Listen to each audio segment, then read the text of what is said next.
Now I'm going to talk a little bit about creating your own camera rig. Now there's a variety of ways to do this, but I'm just going to show you some of the options that it gives you when you're working with sort of a custom rig to make your camera movement a little bit more smooth and to give you a little bit more control. I'm going to recreate the same one that I used for all the shots in the BlenderMan video. So first I'm going to go to a second layer so we have all this stuff out of the way. The first thing I'm going to do is actually create a camera. So I'm going to reset the rotation again, hitting Alt-R, and I'm just going to leave that there for now. So I want two things really. I want to be able to control the sort of sweeping movement of my camera, and I want to be able to control where it's pointing at quite easily.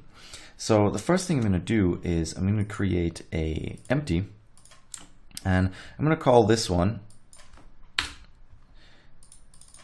camera rig. So there we go. And this is going to be our central control point for the whole camera rig. Then the second thing I'm going to do is actually create a circle curve. I'm going to duplicate that and I'm going to scale it up quite a bit. So now I've got two curves, and it'll become quite clear why I have two curves in just a second. I'm going to name the first one control camera target. And I'm going to fix that for 1 sec. There we go.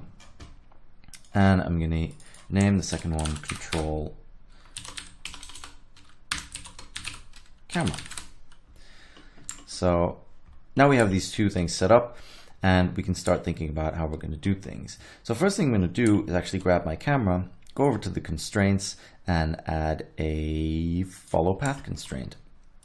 So this allows me to set the camera on a path, and the cool thing about this is you can easily just animate the offset. So that means you can get really nice sweeping movements around a central subject, and you don't have to worry too much about, trying to animate it yourself, which can be very, very tricky sometimes, especially if you have these really zoomed in special shots that you're trying to do. So for the second thing I'm going to do is I'm going to create another empty. This time I'm going to create a cube, scale it down just a bit, and I'm going to call this camera.target.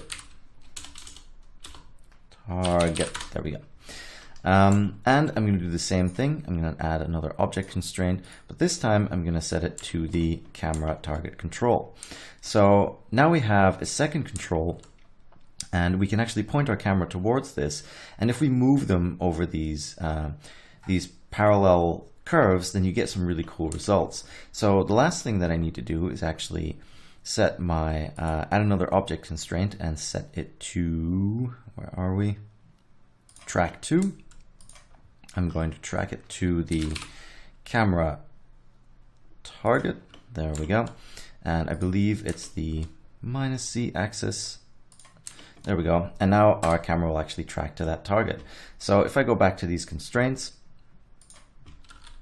and I'm actually going to turn off depth of field here for just a sec, you can see if I select my camera over here and I animate the offset, it's going to keep that target in the middle, so you can do some really interesting things. Here, I'm going to unlock my camera from my view, and here you can see the same thing happening. The camera actually turns around and looks at it.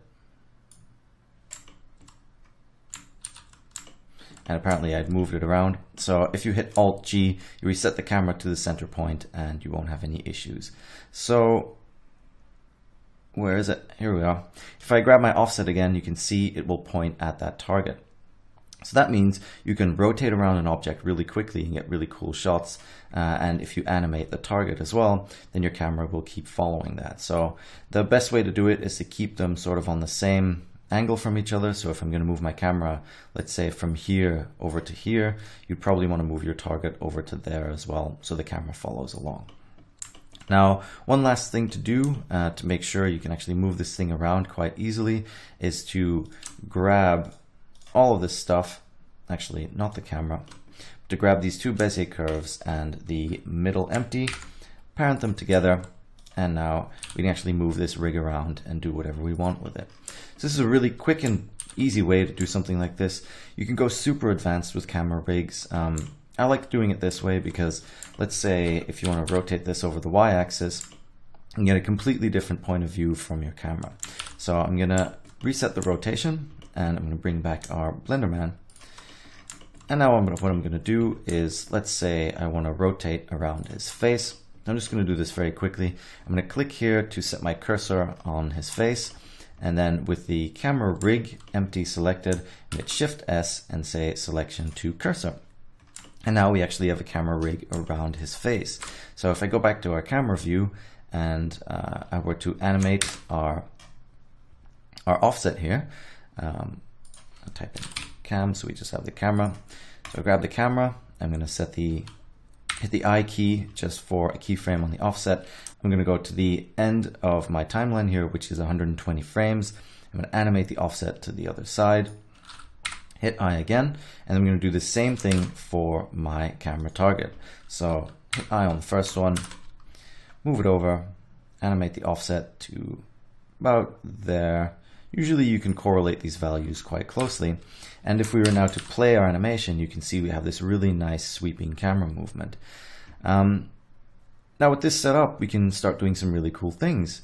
For example, if I grab my camera control spline, I could actually rotate this around. And as you can see, this might not be the best example, but you can see you can create really dynamic shots really quickly without having to do a lot of work and a lot of keyframe animation.